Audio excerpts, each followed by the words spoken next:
dalam sensor dalam IoT. Yang pertama, pengertian dari sensor ya. Jadi sensor itu adalah ini ya, perangkat yang digunakan untuk mendeteksi perubahan besaran fisik ya, bisa seperti tekanan ya, gaya atau besaran listrik atau cahaya atau gerakan atau kelembapan atau suhu ya, kecepatan dan fenomena lingkungan ya. Jadi fenomena fisik ataupun apa yang berkaitan dengan lingkungan itu bisa kita deteksi perubahan besarannya ya. Nah, setelah kita mengamati terjadinya perubahan itu ya, itu input itu akan dideteksi dan dikonversi menjadi sebuah sinyal ya, sinyal yang ditransmisikan secara elektronik. Bentuknya bisa biasanya itu perubahan voltase yang akan dibaca oleh apa itu pin analog ya di dalam IoT. Sensor atau penginderaan dalam IoT itu cara kerjanya tadi ya, mengubah sinyal fisik atau kimia menjadi sinyal elektronik yang dibutuhkan oleh komputer ya. Jadi setelah fenomena fisik itu terjadi ya, dia dikonversi menjadi sinyal komputer. Umumnya sensor ini dibentuk dari transducer ya, yang telah mengubah besaran fisik atau kimia ya, menjadi bentuk lain ya. Dia diubah dulu menjadi bentuk lain terlebih dahulu. Nah, pada saat ini sensor itu dibuat bentuknya itu sudah sangat kecil ya, jadi nggak kayak pada zaman dulu sensor besar-besar ya. Tapi di zaman IoT ini sensor itu udah banyak yang kecil, kecuali memang berkaitan dengan barang-barang yang besar ya, misalnya sensor timbangan yang untuk menimbang kendaraan besar dan sebagainya. Itu tentunya bentuknya pasti menyesuaikan. Nah, ini jenis-jenisnya ya. Fenomena fisik itu maksudnya bisa termasuk juga fenomena kimia dan biologi ya. Jadi yang terjadi di secara fisik ya. Nah, ini jenis-jenisnya bisa digolongkan ke dalam 3 jenis, yaitu sensor fisika, kimia, dan biologi ya. Sensor fisika ini bekerja dengan cara mendeteksi suatu besaran berdasarkan hukum fisika ya. Jadi contohnya mendeteksi cahaya ya dalam satuan-satuan mungkin kandela dan sebagainya. Sensor suara ya dalam tingkat kebisingan ya, misalnya seperti itu ya, desibel dan sebagainya. Ada sensor gaya ya dalam bentuk Newton dan sebagainya. Tekanan ya, tekanan itu ya dalam satuan tekanan. Satuan tekanan misalnya ATM gitu ya, atau mungkin bar gitu ya, atau PSI dan sebagainya. Ada sensor getaran atau vibrasi ya. Ini mendeteksi tingkat besaran getaran. Lalu ada sensor gerakan, ada sensor kecepatan ya. Percepatan juga ada ya. Ada sensor gravitasi, sensor suhu, sensor kelembapan udara, sensor medan listrik atau magnet dan sebagainya. Jadi hal-hal yang berkaitan dengan besaran-besaran fisika ya. Yang kedua jenis sensor adalah sensor kimia ya. Sensor ini mendeteksi jumlah zat atau zat kimia tertentu ya, dengan cara mengubah besaran kimia menjadi besaran listrik. Jadi namanya sensor pasti ujung-ujungnya kan menjadi besaran listrik supaya bisa dibaca oleh pin-pin elektronik ya. Nah, biasanya sensor kimia ini melibatkan reaksi kimia. Contohnya ya, sensor asam basa atau pH, ada sensor oksigen, ada sensor ledakan ya, ada sensor jenis gas tertentu dan sebagainya.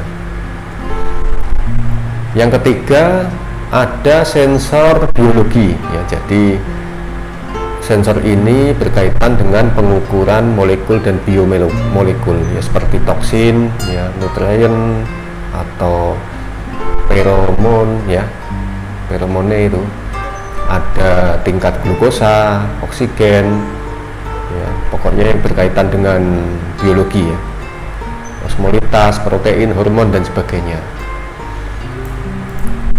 Sekarang kita masuk ke dalam klasifikasi ya, jenis-jenis dari sensor.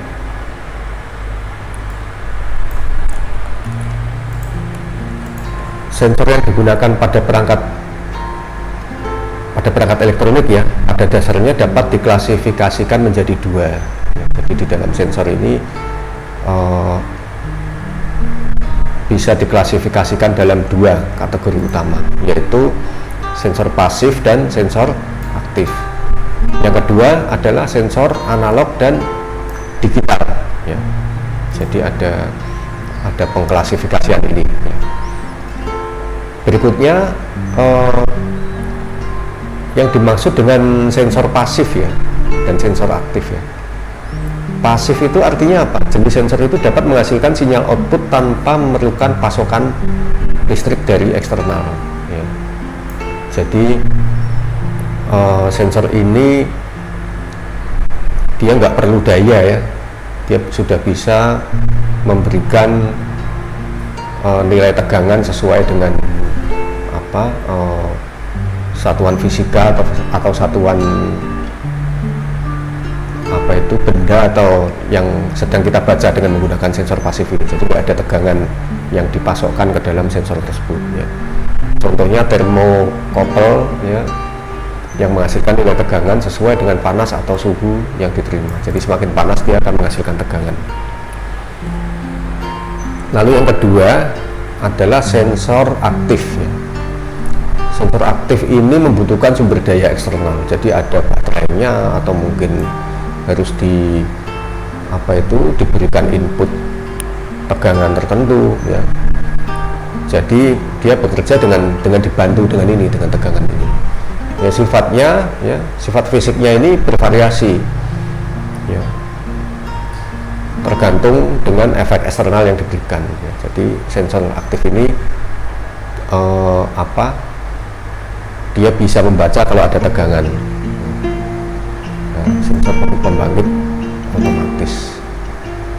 Jadi sensor aktif ini juga disebut dengan sensor pembangkit otomatis. Nah, dari jenis analog dan digitalnya ya,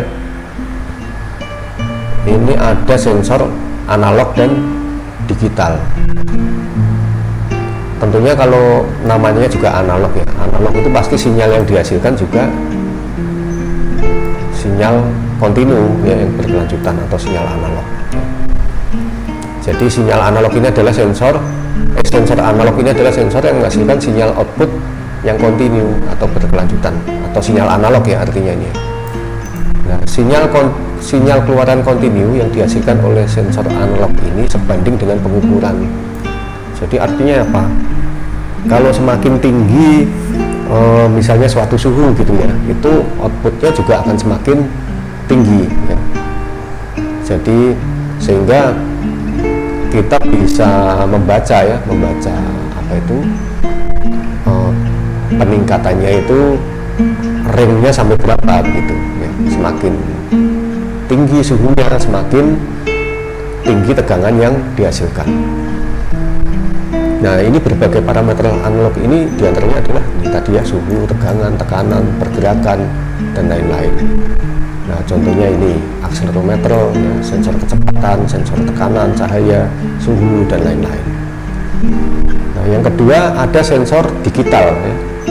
Jadi sensor digital itu sinyalnya ya sinyal digital ya, keluarannya diskrit nih. Nah, sinyal diskrit akan non kontinu dengan waktu yang dapat direpresentasikan dalam bit, jadi 01, tegangannya 0101 begitu ya. Nanti itu dibawa ke dalam sebuah sinyal clock tertentu ya, dalam prakteknya seperti itu. Nah, ini sebuah sensor digital ini biasanya terdiri dari sensor, kabel, dan pemancar. Sinyal yang diukur akan mewakili dalam formatnya juga digital ya, jadi dalam logika 0 dan 1. Sinyal fisik yang diterima akan dikonversi menjadi sinyal digital. Nah, di dalam sensor itu sendiri ya, jadi tanpa komponen tambahan, jadi dia outputnya itu sudah digital si sensor ini. Kalau analog mau didigitalkan bisa, jadi masuk ke dalam pin istilahnya itu ADC ya, analog to digital converter, nanti bisa dijadikan sinyal digital. Cuman kalau di dalam sensor digital ini dia outputnya sudah digital ya.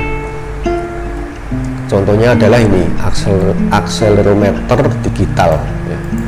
Sensor kecepatan digital, tekanan digital, cahaya digital, suhu digital, dan sebagainya. Nah, ini jenis-jenisnya ya. Kita akan mencoba mempelajari jenis-jenis sensor yang umum digunakan ya. Ini gambarnya ya, ada termokabel atau sensor suhu ya, ada sensor suhu. Sensor suhu itu adalah alat ya, alat yang digunakan untuk mengubah besaran panas ya. Jadi ada besaran panas atau ada suhu tertentu menjadi besaran listrik yang dapat dengan mudah dianalisis ya. Ada beberapa metode yang digunakan untuk membuat sensor ini ya. Salah satunya itu dengan cara menggunakan material yang berubah sifat hambatannya terhadap arus listrik ya, sesuai dengan suhunya ya. Terus contohnya benarnya sensor suhu ya, suhu. Nah, ini tadi ya. Nah, contohnya kalau di dalam IoT itu ada namanya apa ya, contoh LM35 misalnya ya, ada LM35, terus ada apa lagi ya, kita bisa coba untuk apa itu, mencari ya, sebentar, jenisnya banyak sekali.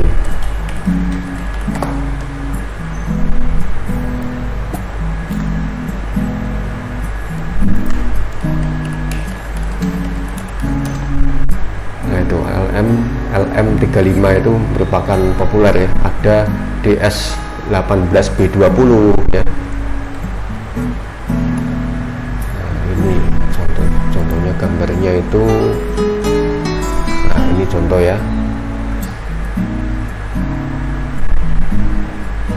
Ini jenis-jenis sensor suhu. Dia mendeteksi panas ya. Ada yang dengan cara menggunakan infrared, ada yang dengan cara ditempel, ada yang dengan cara didekatkan. Jadi cara kerjanya macam-macam ya. Oke, kembali lagi. Ini tadi contohnya apa ya, contohnya bisa menggunakan DS18B20.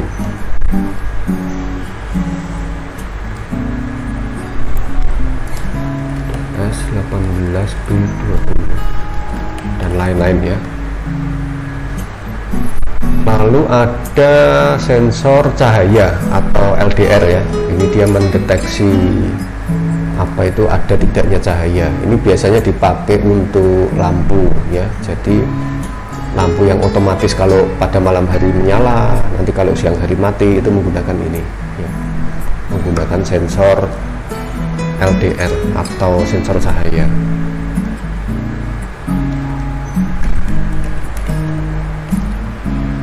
Lalu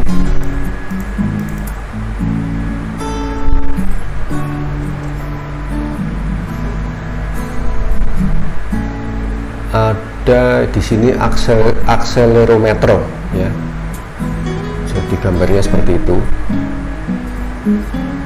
ya. Akselerometer ini merupakan alat elektromekanis ya istilahnya itu. Dia fungsinya itu sebagai pengukur percepatan ya, akselerasi kan, dari kata akselerometer, jadi akselerasi. Dia mengukur percepatan dari sebuah objek ya, baik ada yang percepatannya berubah-ubah, ada yang percepatannya statis ya. Jadi ada istilahnya itu percepatan dinamis dan statis. Ini artinya bahwa akselerometer ini bisa digunakan dalam pengukuran percepatan pergerakan ya, jadi gerakan gitu ya. Ada suatu benda bergerak ya, terus mendeteksi serta mengukur getaran dari objek ya. Seperti misalnya itu dalam pengukuran getaran pada kendaraan mobil ya, mesin atau bangunan, juga instalasi pengaman ya, itu bisa menggunakan ini. Sedangkan percepatan statis itu akselerometernya itu merupakan sebuah alat yang bisa digunakan untuk mengukur percepatan ya, percepatan akibat gravitasi bumi. Itu kan percepatannya statis. Jadi contoh aja gravitasi bumi itu kan berapa, 9,8 meter per detik kuadrat ya, atau 10 ya, tergantung di bagian bumi bagian mana. Nah itu biasanya digunakan untuk mengukur aktivitas gempa misalnya ya, gempa bumi, terus untuk perangkat elektronik yang seperti apa itu, apa, permainan 3 dimensi, mouse ya, mouse juga bisa ya, terus apa dan lain sebagainya, banyak ya. Pokoknya berkaitan dengan percepatan yang sifatnya statis, jadi percepatannya sama. Lalu percepatan sendiri itu jangan salah ya, jadi ada kecepatan, ada percepatan. Percepatan itu perubahan kecepatan persatuan waktu, itu namanya percepatan. Jadi apa, tadinya pelan jadi cepat atau cepat jadi pelan dan sebagainya ya, itu namanya percepatan. Lalu selain percepatan ada sensor ultrasonik. Ini atau sonar ya. Ini tujuannya adalah untuk mengukur bisa jarak ya, jarak suatu benda dengan menggunakan ultrasonik. Dengan menggunakan ultrasonik. Jadi dia itu cara kerjanya dengan cara memancarkan dan menerima ya, menerima suatu getaran suara ultrasonik ya. Jadi kita nggak bisa mendengar ya suara yang di atas 20.000 ya, 20.000 kHz ya, ultrasonik. Jadi mungkin ini bisa bekerja di sekitar 40 kHz. Prinsip kerjanya itu sensor ini akan memancar dan kena ke dalam suatu objek ya, nanti dipantulkan. Yang satu memancarkan, yang satu menerima balikannya.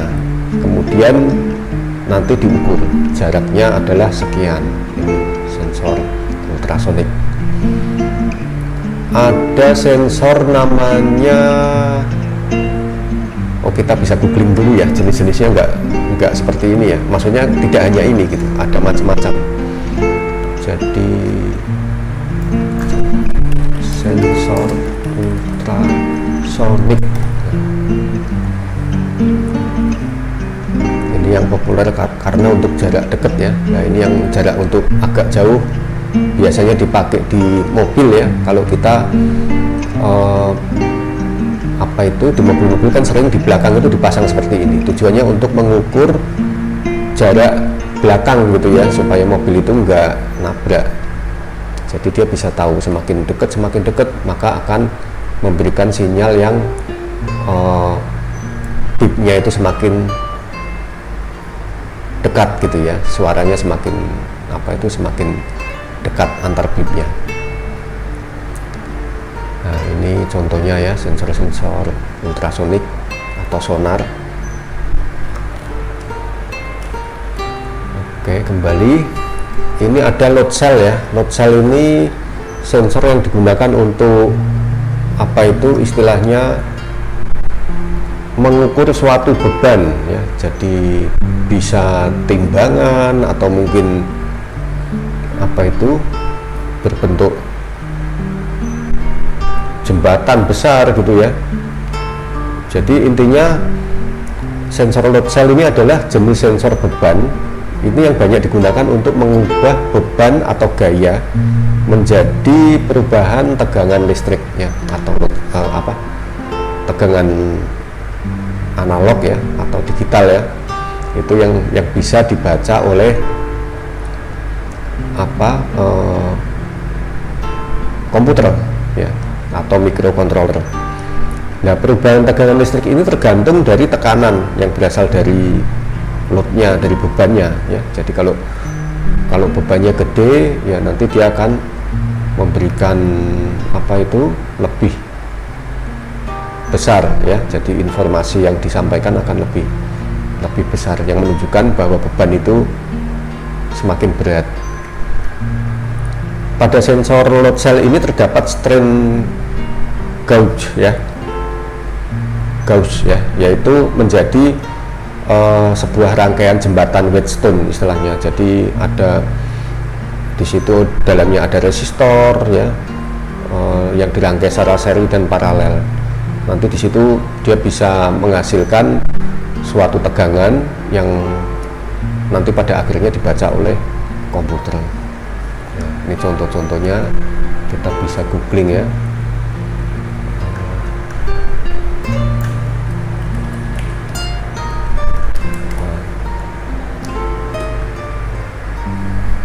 Ini ya,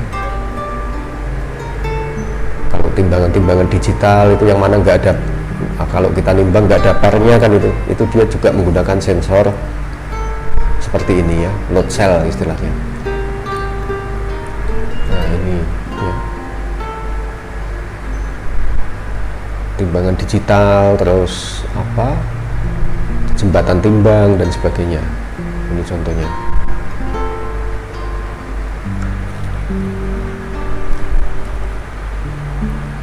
Ada sensor suara ya. Sensor suara ini tentunya yang mendeteksi suara. Jadi apa itu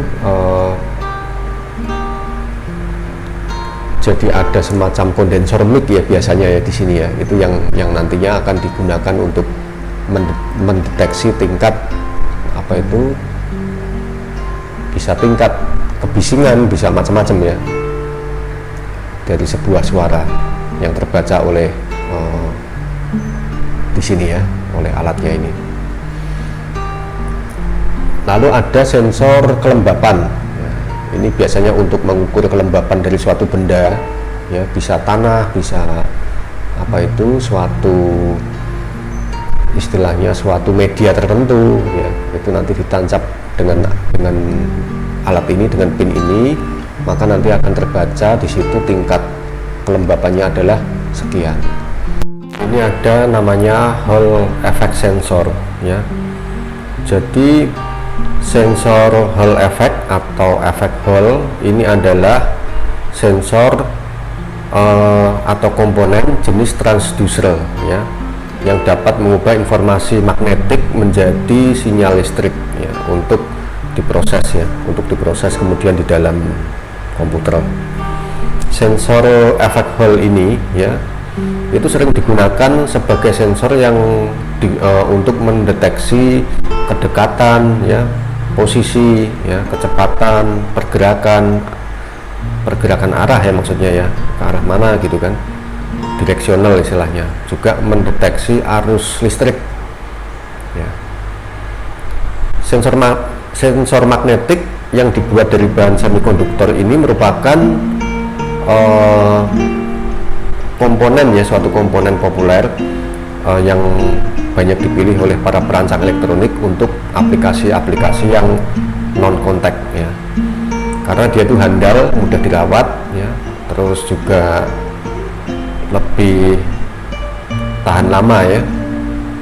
Lalu sensor efek Hall ini juga akan tahan terhadap air, debu, getaran dan sebagainya apabila biasanya dibungkus dengan benar ya. Jadi ada semacam pengaman ya, jadi ada bungkus pengamannya.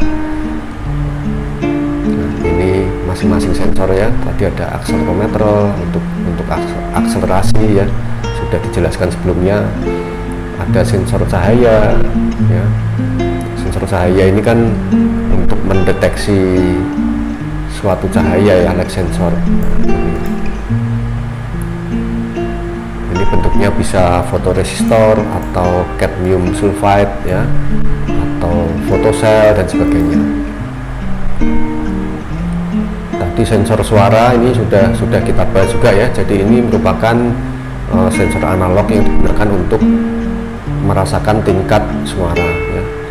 Jadi nanti akan diterjemahkan menjadi sebuah amplitudo ya, amplitudo volume secara akustik suaranya ya, menjadi tegangan listrik, sehingga bisa dibaca tingkat dari suaranya seperti apa. Nah, ini tekanan tadi sudah ya, suhu, ultrasonik, giroskop, kelembapan ya, beban, load cell dan sebagainya.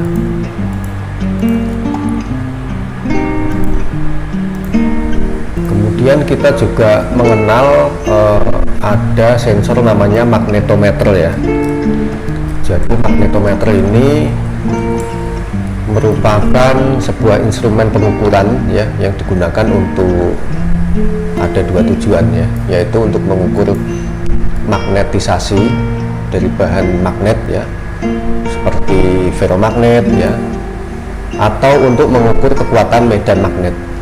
Jadi ada dua tujuan ya. Jadi ada bahan ferromagnet, itu bisa diukur magnetisasinya ya, dari bahan magnetiknya, juga untuk mengukur kekuatan medan magnet. Nah, dalam beberapa kasus ini arah medan magnet pada suatu titik dalam ruang itu juga dapat diukur ya, dengan menggunakan magnetometer ini. Nah, magnetometer ini pertama kali ini ditemukan oleh ini ya, tahun 1883 oleh Carl Friedrich Gauss. Nah, perkembangannya itu dalam abad 19 itu tadi yang sudah saya sebutkan, Hall effect ini juga menggunakan prinsip dari magnetometer ini ya. Sehingga dengan membaca medan magnet, maka dapat kita baca sebuah kekuatan Gauss dari sebuah magnet ya, lalu bisa diterjemahkan menjadi sinyal yang dapat dibaca oleh komputer atau sinyal listrik.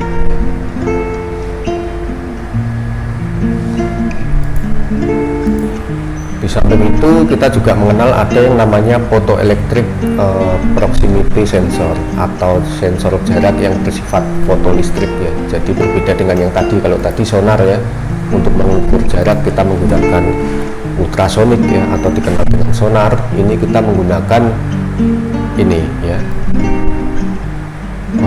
atau fotolistrik, yaitu dia mengukur jarak dengan menggunakan elemen peka cahaya untuk mendeteksi objek. Nah, sensor proximity fotolistrik ini terdiri dari sumber cahaya atau yang disebut dengan emitor dan juga penerima. Jadi cara kerjanya hampir sama dengan yang ultrasonik tadi, tapi bedanya ini menggunakan emitor dan receiver ya. Emitornya menggunakan cahaya, sumber cahaya. Nah, sensor fotolistrik ini jadi emiternya ini mentransmisikan cahaya lalu diterima oleh penerima, kemudian istilahnya diterima kembali ya oleh receiver atau penerima. Nah, ini gambarnya kira-kira seperti ini ya.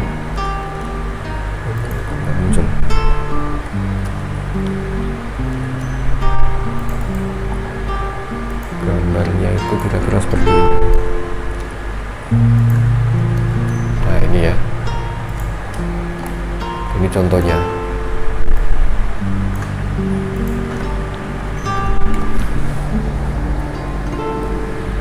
Lalu kemudian ada namanya sensor giroskop ya. Jadi sensor giroskop, kalau kita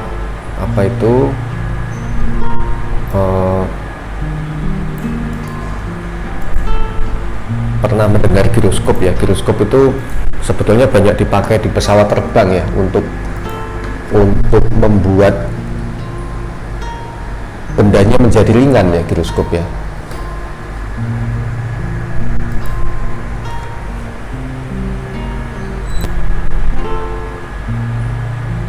Ya, ini contohnya ya.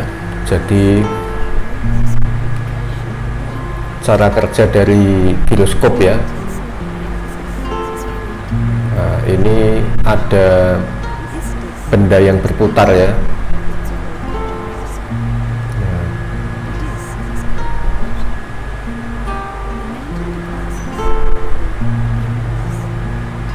Benda yang berputar ini bisa menimbulkan efek anti gravitasi ya, karena momentum dari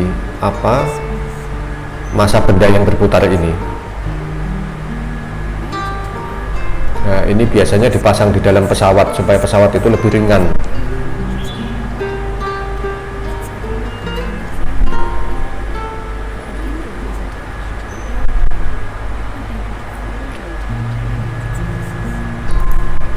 Jadi seperti ini ya, di dalam pesawat itu ada giroskop yang berputar sehingga pesawat itu menjadi ringan ya. Nah, ini seperti ini. Kalau kita searching ya di YouTube tentang giroskop ini ya, kita akan menemukan dari banyak hal ya tentang giroskop ya, dari yang sifatnya mainan anak-anak ya. Ini seperti ini ya. Bahkan benda yang berat aja, kalau kita kita putar dengan menggunakan asas dari giroskop ini akan menjadi ringan ya, jadi ringan. Nah ini ya.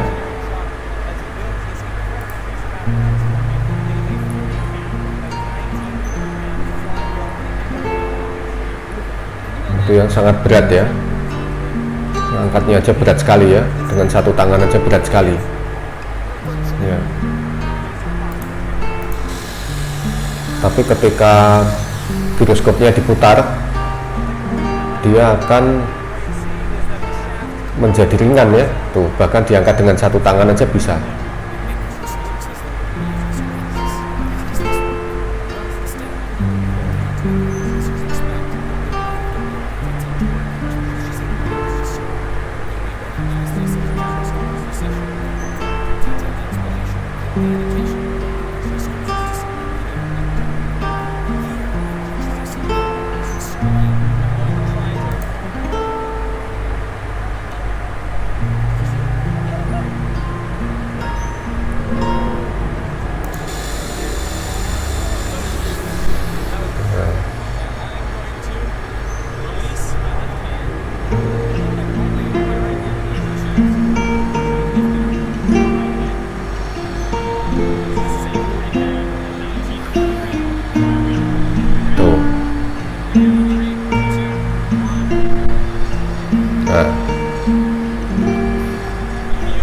Bisa diangkat dengan mudah ya, padahal itu sangat berat ya, yang tidak mungkin kalau tidak menggunakan giroskop.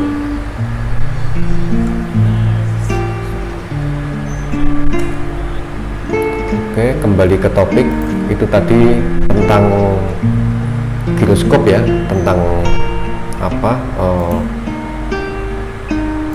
alat yang namanya giroskop. Nah, giroskop ini juga ada sensornya kalau di dalam IoT ya. Jadi dia mendeteksi tingkat gerakan 3 dimensi ya. Jadi kalau di HP itu kan juga ada ya. Ini sensor giroskop.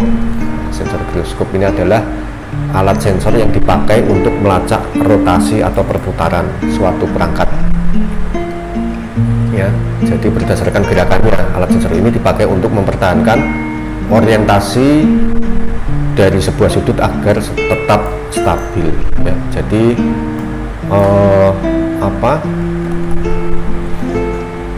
intinya ini digunakan untuk mendeteksi arah 3 dimensi ya, EGZ, sumbu EGZ nya agar dia tetap stabil. Ini gambarnya seperti apa, kita cari. Nah seperti ini ya. Di dalam HP kita itu kalau kita main game kan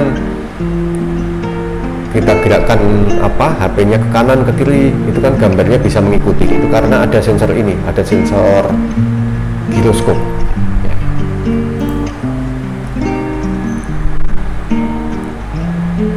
Lalu ada jenis-jenis lain ya, seperti sensor akustik ya, itu diantaranya mengubah sinyal-sinyal akustik ya. Ada namanya sensor akustik.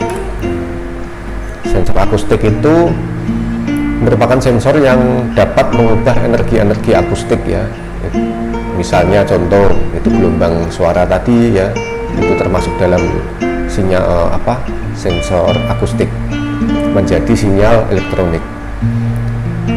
Nah itu caranya dengan membaca perubahan tingkat intensitas kekuatannya ya, atau amplitudenya, kemudian nanti dilaporkan ke dalam rangkaian komputer atau dilaporkan ke dalam komputer. Lalu yang lain lagi mungkin ada sensor gas ya, belum ya. Nah, sensor gas itu seperti apa ya? Sensor gas itu adalah sensor yang dibangun untuk mencapai tujuan pembacaan dan pemantauan gas ya, jenis-jenis gas tertentu. Nah sensor ini memiliki desain arsitektur dengan kemampuan daya yang rendah ya, pada sirkuit deteksi gas itu. Nah ini macam-macam ya, misalnya untuk detektor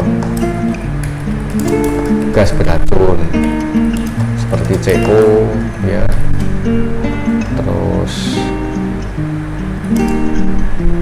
ada detektor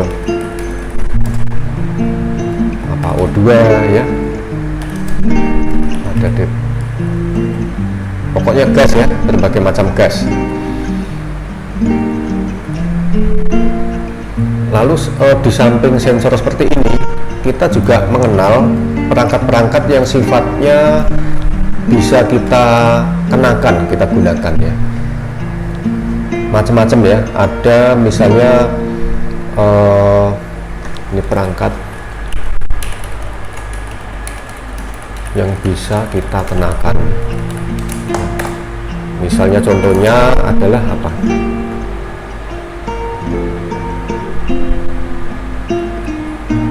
Dia bentuknya Google Glass gitu ya, Google Glass. Nah, Google Glass ini merupakan perangkat yang jadi bisa kita gunakan di berbagai bidang ya. Jadi semacam kacamata gitu ya, itu untuk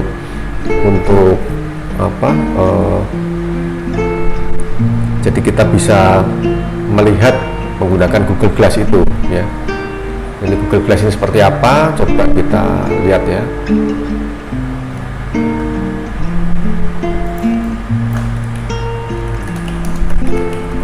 Google Glass, nah ini ya, bentuknya seperti ini. Jadi kita bisa bisa melihat secara virtual ya, menggunakan mata kita seperti ini. Ini contohnya Google Glass ya.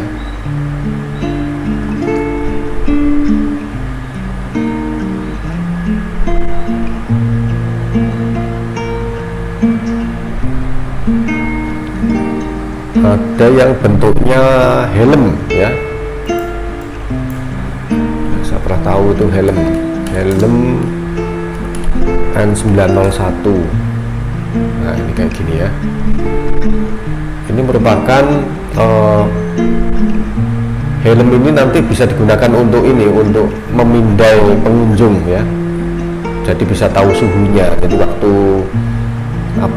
waktu kemarin COVID itu dengan menggunakan helm N901 ini kita bisa melihat apakah seseorang itu suhunya panas atau enggak ya. Ini bisa kelihatan.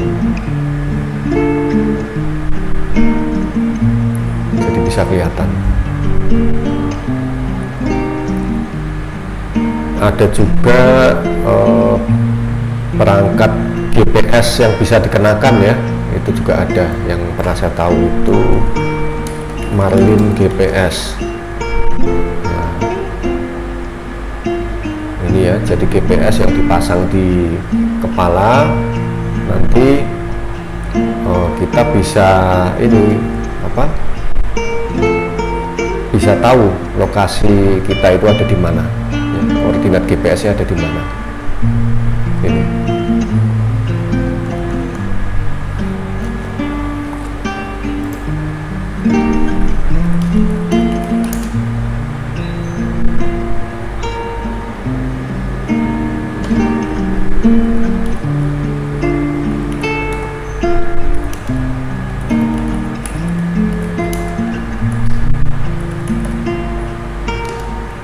sensor yang lain yang dapat kita gunakan ya, diantaranya adalah kalung pembersih udara ya. Ini sifatnya adalah ionizer ya. Ketika kita kemarin waktu gencarnya COVID-19 itu banyak yang menggunakan ini ya, dengan harapan bisa menetralisir atau membersihkan udara ya. Lalu ada juga sensor yang berupa jam ya, smartwatch. Ini mungkin banyak dijual di toko online ya. Kita bisa menggunakan baik merek Huawei, merek Xiaomi ataupun merek-merek yang lain. Kita bisa mendeteksi langkah kita, terus suhu badan kita, mungkin detak jantung kita dan sebagainya ya. Lalu ini ya, gelang pintar HTC atau HTC Grip. Ini malah sudah ada fitur GPS-nya ya. Ketika kita jalan, kita berolahraga, nah itu kita sudah bisa di tracking seberapa jauh kita bergerak. Ini ada smart ring ya. Jadi smart ring atau cincin pintar ini gambarnya kayak gini ya. Ini merupakan perangkat yang terhubung ke smartphone melalui koneksi Bluetooth 4. Nah, ini akan LED yang akan menyala setiap kali pengguna mendapatkan notifikasi email ya, mungkin pesan teks, Facebook, Twitter dan sebagainya, panggilan telepon. Nanti di cincinnya ini akan memberikan semacam sinyal ya, jadi entah getaran atau suara. Nah, ini contoh yang lain adalah sensor yang dipasang di bagian tubuh ya.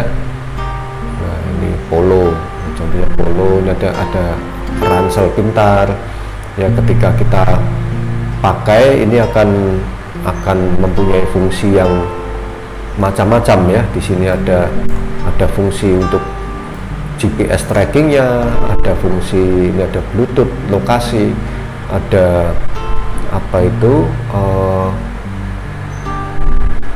Bluetooth speakernya ya, jadi semacam kayak tas pintar begitu.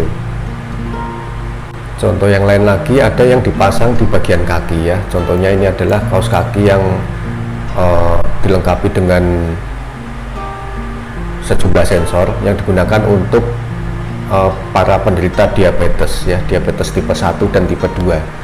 Dia itu berisi sensor yang mendeteksi peradangan dan membaca suhu kaki si pengguna, sehingga apabila nanti ada hal-hal yang kira-kira berkaitan dengan efek dari penyakit diabetes, maka akan segera ketahuan ya. Biasanya penderita diabetes itu kan mengalami peradangan atau kakinya menjadi seperti luka dan sebagainya, maka sebelum menjadi parah akan bisa dideteksi oleh sensor ini. Ada sepatu ya, ini sepatu dari Xiaomi, ini juga dilengkapi dengan berbagai macam sensor yang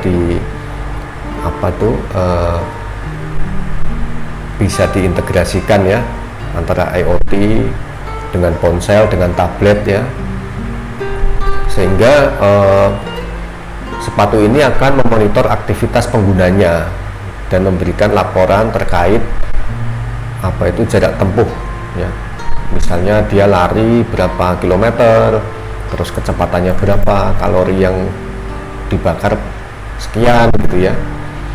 Nah, menariknya sepatu ini bisa membedakan berbagai jenis aktivitas, sehingga kita bisa tahu ya, hari ini kita kalorinya yang terbakar sekian ya.